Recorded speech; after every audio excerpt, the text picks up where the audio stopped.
감사합니다. 이 시간에 주의 성령이 우리 심령 속에 임하셔서 우리 안에 메마른 모든 것들이 하나님께서 주시는 성령으로 축복을 받고 또 이 거친들의 하나님의 은혜가 충만하게 임할 수 있기를 주님의 이름으로 간절히 축원드립니다. 지난주에 울진 읍내를 다녀오면서 그 7분 국도 양쪽에 도로가 완전히 그 들과 산이 새까맣게 타버리고 또 그 푸른 소나무가 누렇게 변하여서 죽어 있는 모습을 보면서 이제 가슴이 너무나 아팠습니다. 그런데 이 도로 양쪽에 타버린 그 재를 뚫고 올라온 것이 있었어요. 그것은 바로 봄을 맞아서 이 파란 새싹이 올라온 모습이었습니다. 저는 그것을 보면서 하나님은 아직도 우리 가운데 소망의 싹을 틔우고 계시는구나. 소망의 싹을 키우고 계시는구나. 이것을 깨닫게 되었습니다. 그래서 이렇게 까맣게 타버려서 죽음의 죄만 남아있는 그 죽음의 땅 안에서도, 땅 위에서도 하나님께서 소망을 주시면은 생명의 싹이 자라게 된다는 것을 깨닫게 되었고, 그래서 우리 안에 말씀이 심겨지게 되면은 이 소망과 생명의 싹이 자라나고 열매도 분명히 맺게 된다는 것을 깨닫게 되었습니다.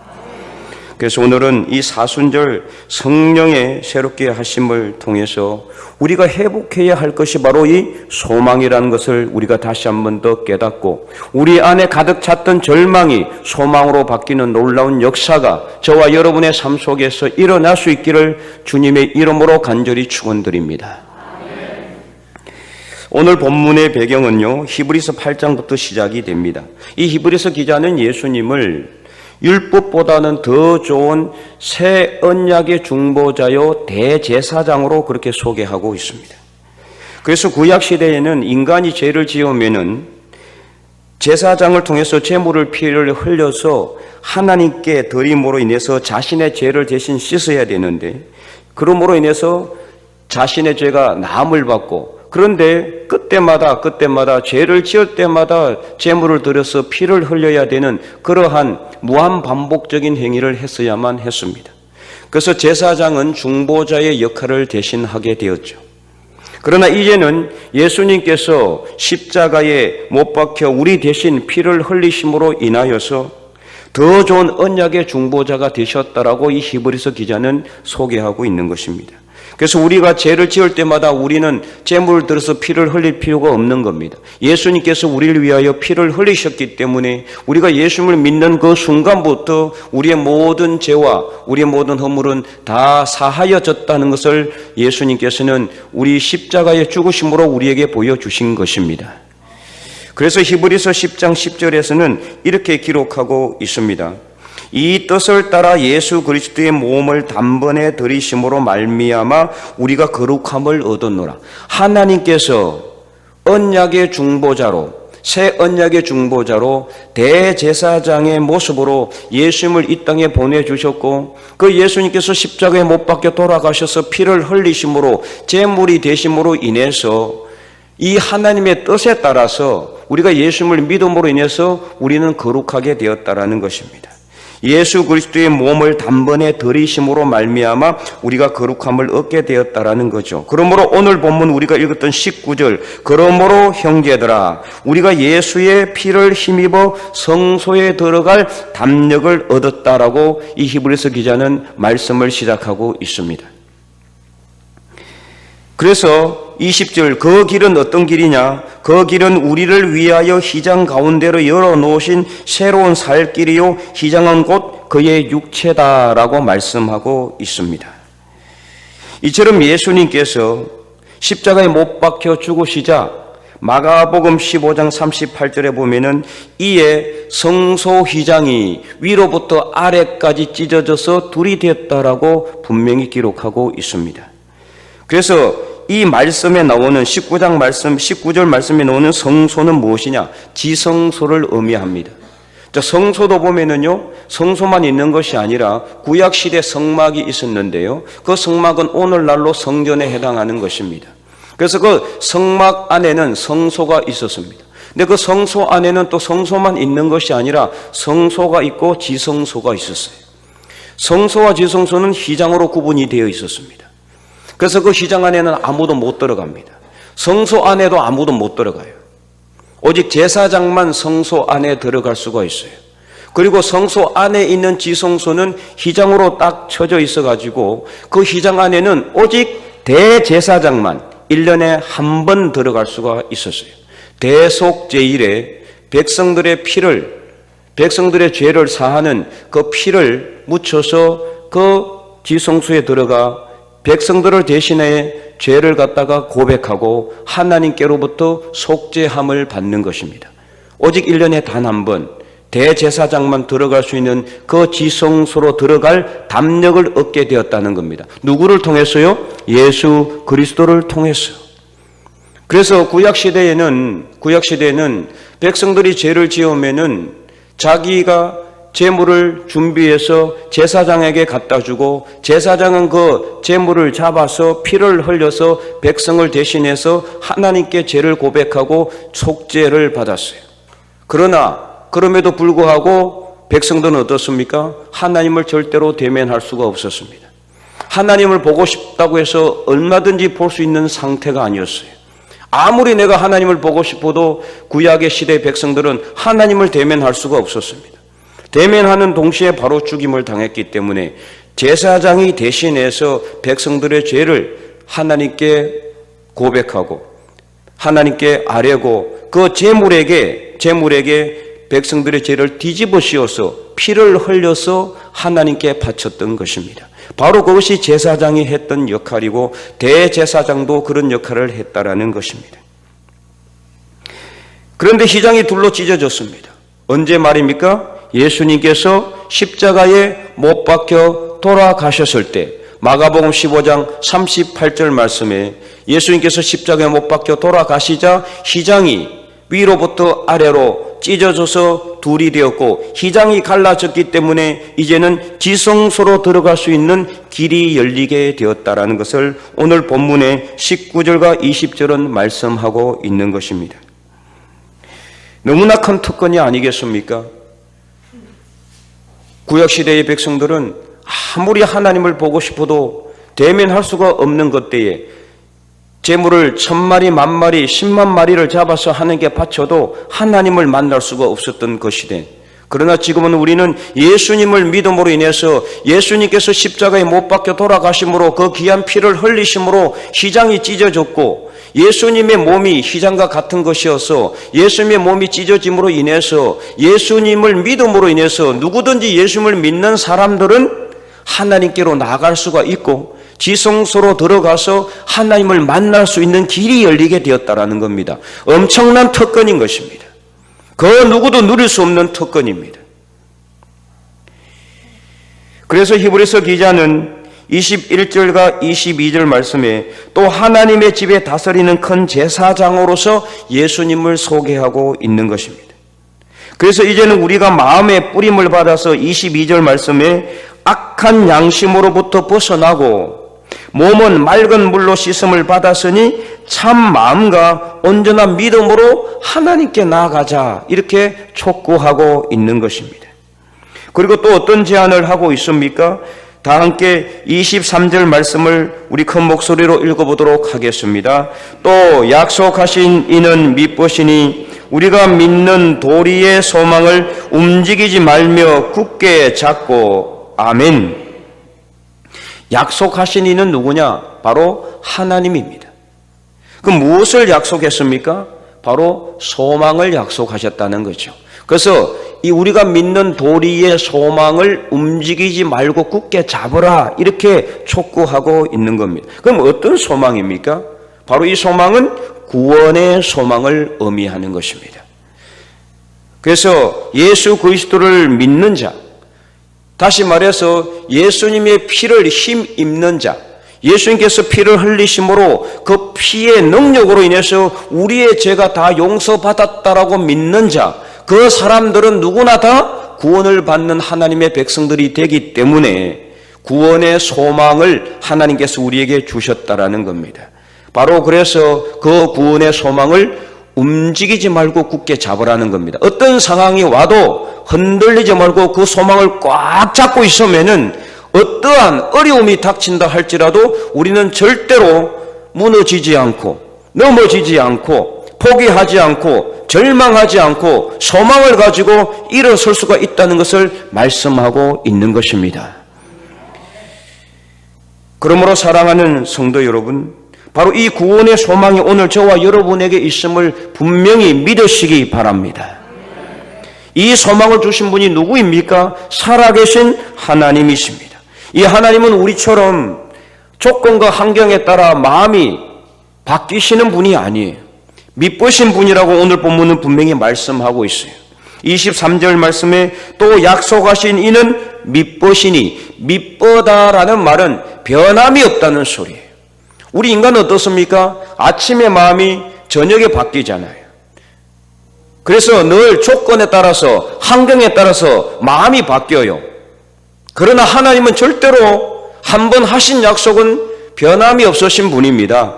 어떤 약속을 우리에게 주셨습니까? 예수님을 믿는 사람은 누구든지 구원을 받는 이 약속을 주셨어요. 이게 바로 구원의 소망이란 말이에요. 그러므로 우리가 이 소망을 굳게 붙들고 있어야 나중에 힘든 일이, 환난이, 고난이 닥친다 할지라도 절대로 무너지지 않는 겁니다. 이길 수 있는 겁니다. 이 구원의 소망을 그러므로 우리가 굳게 잡아야 한다는 것을 말씀하고 있는 거예요. 그동안 우리에게 큰 고난과 환난이 있었습니다. 산불로 인해서 또 코로나로 인해서 정말 이 지역에 너무나 큰 환난이 있었고 아픔이 있었습니다. 아직도 그 아픔과 슬픔이 치유되지 않았습니다. 그러나 이 고난과 환난이 영원합니까? 절대 그렇지 않죠. 항상 고난 뒤에는 놀라우신 하나님의 복이 기다리고 있음을 믿으시기 바랍니다. 아무리 절망의 상황 속에서도 하나님은 결코 소망의 꽃을 꺾지 않는다는 이 한 가지 사실을 분명히 믿으시기 바랍니다.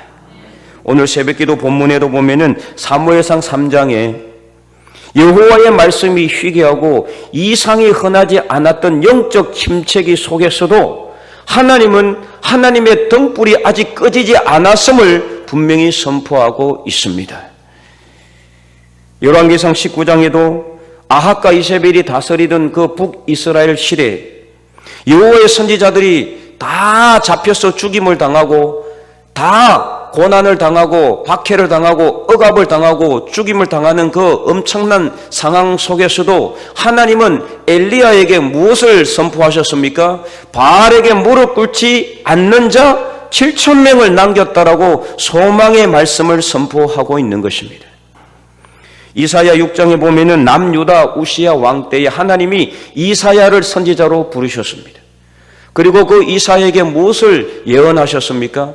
나중에 이스라엘 백성들의 죄와 악으로 인해서 우상을 섬긴 그 죄의 대가로 인해서 큰 나라들이 와서 이스라엘을 침략할 텐데 구체적으로는 바벨론을 의미하는 거죠. 그래서 바벨론이 나중에 와서 이 남유다를 1차, 2차, 3차 그냥 국토를 완전히 짓밟아 버리고 유린합니다. 그래서 온 나라가 항폐하게 됩니다. 그로 인해 가지고 성읍들과 토지는 항폐하게 되고 집에 있는 사람들이 사라지게 될 것을 예언하셨습니다. 또한 사람들이 다 포로로 잡혀가고 그나마 남아있는 사람은 겨우 10분의 1만 남을 텐데 그나마 그 사람들도 항폐하게 되는 것을 면하지 못하게 될 것을 말씀하고 있습니다. 그런 상황 가운데서도 이 절망의 상황 가운데서도 하나님은 무엇을 말씀하셨느냐? 이사야 선지자에게 이사야 6장 13절 소망의 노래를 하고 있습니다. 우리 다 함께 이사야 6장 13절 말씀을 큰 목소리로 읽어보도록 하겠습니다. 그 중에 10분의 1이 아직 남아 있을지라도 이것도 항폐하게 될 것이나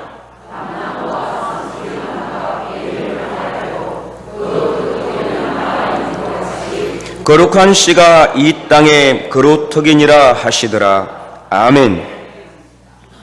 그야말로 이스라엘의 앞날은 밤나무와 상수리 나무가 배임을 당하여서 아무것도 남아있지 않는 절망의 상황이 오게 될 것임을 하나님은 먼저 말씀하셨어요. 그러나 거루터기가 남아있다라고 말씀하십니다. 바로 그 거루터기가 무엇입니까? 소망입니다. 하나님이 남겨놓으신 소망입니다. 절망의 땅에서도 하나님은 소망의 싹을 틔우고 있다는 것을 결코 잊지 마시기 바랍니다. 아무리 어려운 상황이라 할지라도 우리가 말씀을 붙들면은 하나님은 그것을 통해서 우리에게 소망을 부어주시고 그 소망이 우리 안에서 자라고 싹이 나고 열매를 맺게 되면은 생명의 풍성한 역사를 이루게 된다는 것을 여러분 분명히 깨닫기를 바랍니다. 그야말로 절망적인 상황 가운데서도 하나님은 거루터기를 통해서 소망을 선포하고 있는 것처럼 오늘 우리 삶 속에서도 비록 힘들고 어려운 상황이 계속되고 절망이 계속된다 할지라도 절대로 포기하지 마시고 하나님의 말씀을 붙들고 소망을 주시는 하나님을 바라보면 하나님은 상수리나무 그 나무가 배임을 당하고 밤나무 그 밤나무가 완전히 배임을 당해서 다 사라진 그 자리에도 그 거루터기에서 뭐가 납니까? 싹이 나는 겁니다. 가지가 뻗게 됩니다. 거기서 잎사귀가 나오고 거기서 꽃이 피고 열매를 맺는 기적의 역사를 창조하시는 분이 바로 우리 하나님이신 줄 믿으시기 바랍니다.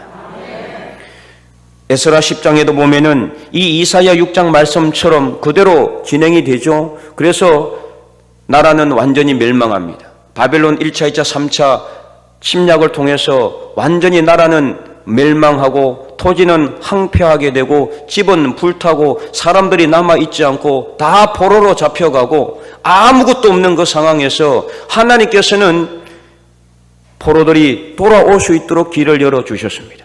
그래서 하나님께서는 1차, 2차, 3차 포로 기한을 통해서 이스라엘 백성들이 붙잡혀 갔던 그 바벨론 땅에서 70년의 고된 노역 생활을 끝내고 예루살렘으로 돌아올 수 있는 길을 열어주셨던 것입니다.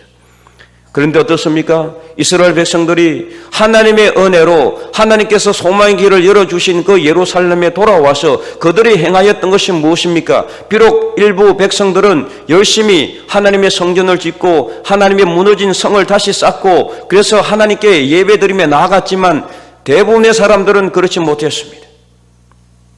방백들과 레위인들과 지도자들이 앞장서서 이방 백성들과 교제하고 우상을 들여오고 또다시 죄와 악을 행하는 것을 바라본 에스라는 정말 기가 차서 하나님 앞에 눈물로 회개하며 기도하기 시작합니다. 그때 많은 백성들이 에스라의 회개 기도에 동참하고 같이 몰려와서 기도하는 그때에 하나님의 사람 스가냐가 무슨 말씀을 하고 있습니까? 아직 우리에게 소망이 있습니다. 이렇게 외치고 있었습니다. 아직 우리에게 소망이 있습니다. 무슨 소망입니까? 이런 절망적인 상황에서 어떤 소망이 있단 말입니까? 하나님께서 이 백성들의 죄로 인해서 징계하여서 바벨론에게 철저하게 유린당하고 멸망한, 그래서 하나님의 성전도 불타버린 그 상황 속에서도 하나님께서 살 길을 열어주셔서 70년이 찬 후에 그 포로에서 돌아온 백성들이 해야 될 것이 오직 깨어지고 낮아져서 하나님께 예배드리며 하나님께 경배드리는 삶을 살아야 함에도 살지 못했고 죄와 악을 행했던 그 상황 속에서 이제 남아있는 것은 오직 하나님의 준엄한 심판밖에 없는 그 절망적인 상황 속에서도 스가냐는 아직 우리에게 소망이 있다라고 외쳤던 것입니다. 왜 소망이 있다고 외쳤습니까? 여전히 하나님의 말씀에 떨면서 준행하는 자들이 있었다라는 것입니다. 오늘 이 시대도 마찬가지입니다. 하나님께서 우리 한국 백성들을 사랑하시고 한국 교회를 사랑하셔서 얼마나 많은 복을 부어주셨습니까? 90년대까지 정말 하나님께서는 우리 한국 교회에 어마어마한 복을 부어주셨습니다. 수많은 교회들이 생겨나고 그래서 교회 안에 교인들이 넘쳐나고 그냥 아이들이 뛰어놀고 엄청난 하나님의 그 부흥의 역사가 일어났는데도 불구하고 그동안 우리는 과연 무엇을 했습니까? 지금 교회마다 교회 학교가 사라지고 있고 아이들이 사라지고 있습니다. 사람들이 떠나가고 있고 교회는 정말 힘들어하는 그런 상황 속에 있습니다. 이 코로나가 문제가 아닙니다. 산불이 문제가 아닙니다. 오늘 우리의 영적인 상태가 너무나 황폐해져 있는 것입니다. 하나님께서 이렇게 복을 부어주셨는데도 불구하고 우리가 이스라엘 백성들처럼 포로에서 돌아온 이스라엘 백성들처럼 깨닫지 못하고 여전히 하나님 앞에 바로 서지 못한다라면은 또 다른 준엄한 하나님의 심판이 기다리고 있음을 우리는 알아야 한다라는 것입니다. 그러나 오늘 우리에게도 소망이 있음을 믿습니다. 그것은 바로 오늘 저와 여러분, 바로 이 절망적인 상황 가운데서도 산은 불타고 들은 불타고 코로나로 인해서 힘들어하는 그런 상황 속에서라도 이 하나님의 성전에 나와 예배드리는 여러분의 모습을 통해서 여러분이 하나님의 말씀을 떨면서 준행하고자 결단할 때 바로 저와 여러분을 통해서 하나님의 소망이 자라나고 있다는 것을 저는 분명히 믿습니다. 바로 여러분을 통해서 이 하나님의 백성들을 통해서 이렇게 어렵고 힘든 상황 속에서도 예배드리며 하나님께 나아가는 여러분의 삶을 통해서 하나님은 놀라운 기적의 역사를 이루게 될 줄 믿습니다. 그래서 이 땅에 아직 소망이 사라지지 않았음을 저는 분명히 믿습니다. 하나님의 소망은 바로 하나님의 말씀 앞에 떨면서 하나님의 말씀을 준행하기로 결단하는 하나님의 백성들을 통해서 일어나게 되는 것이기 때문입니다. 까맣게 타버린 상가들에도 죄만 남아있는 삶의 터전 위에도 하나님의 소망은 비를 내리고 빛을 비추고 새로운 생명의 열매를 맺게 하실 것임을 분명히 믿습니다. 혹시라도 이번 산불로 인해서 지속되는 이 코로나로 인해서 피곤하고 지치고 그래서 너무나 절망적인 상황 속에서 힘들어하시는 분들이 있습니까? 이 사순절에 이 땅에 오셔서 우리의 죄와 허물을 대신 지시고 가신 예수 그리스도를 바라보며 예수님께서 피 흘리신 그 구원의 소망을 바라보며 힘을 내시고 용기를 내시고 그래서 다시 일어나서 하나님 앞에 영광을 올려드리는 저와 여러분이 되시기를 간절히 소망합니다. 하나님께서 우리를 도우시는 것입니다. 그래서 시편 43편 5절 이렇게 말씀하고 있습니다. 우리 다 함께 시편 43편 5절 말씀을 큰 목소리로 읽어보도록 하겠습니다. 내 영혼아 내가 어찌하여 낙심하며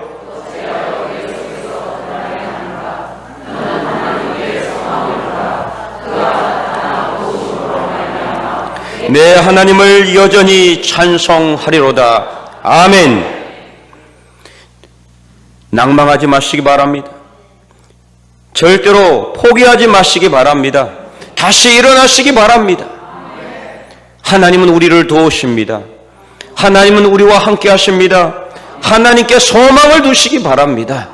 그리하면 하나님께서 나타나셔서 우리에게 역사하시고 우리를 도와주시고 우리를 빛의 길로 인도하시고 선한 길로 이끄실 줄 믿습니다.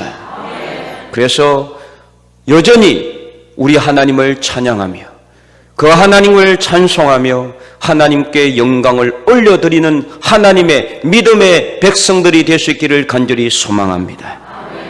그러면 우리가 이 소망을 굳게 잡고 어떻게 해야 됩니까? 우리 다 함께 24절, 25절 말씀 읽어보도록 하겠습니다. 서로 돌아보며 사랑과 선행을 격려하며 모이기를 피하는 어떤 사람들의 습관과 같이 하지 말고 오직 건하여 그날이 가까움을 볼수록 더욱 그리하자.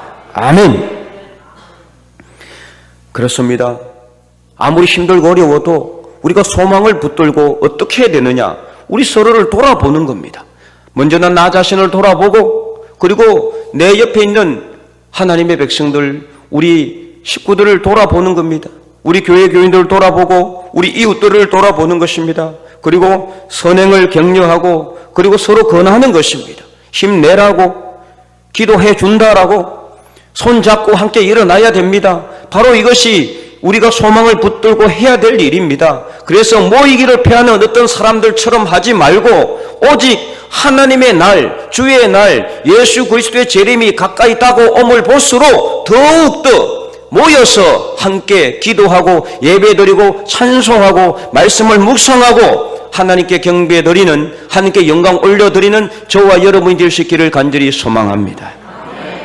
그래서 비록 나도 힘들고 어렵지만 그러나 우리 모두가 이 교회의 머리 대신 예수 그리스도의 몸된 지체이니 한 몸이 되어서니 함께 손잡고 가는 것입니다. 서로 권하는 것입니다. 사랑으로 권하고 서로 기도해주고 협력하며 나아가는 겁니다. 그래서 비록 힘든 어려운 상황 가운데서도 이 까맣게 타버린, 그래서 이 땅에 정말 밤나무와 상수리나무가 배임을 당한 것처럼 절망의 자리만 있다 할지라도 거루터기는 분명히 남아있는 것처럼 하나님은 뿌리까지 뽑지 않았습니다. 아직 우리는 살아 있습니다. 저와 여러분은 숨쉬고 있습니다.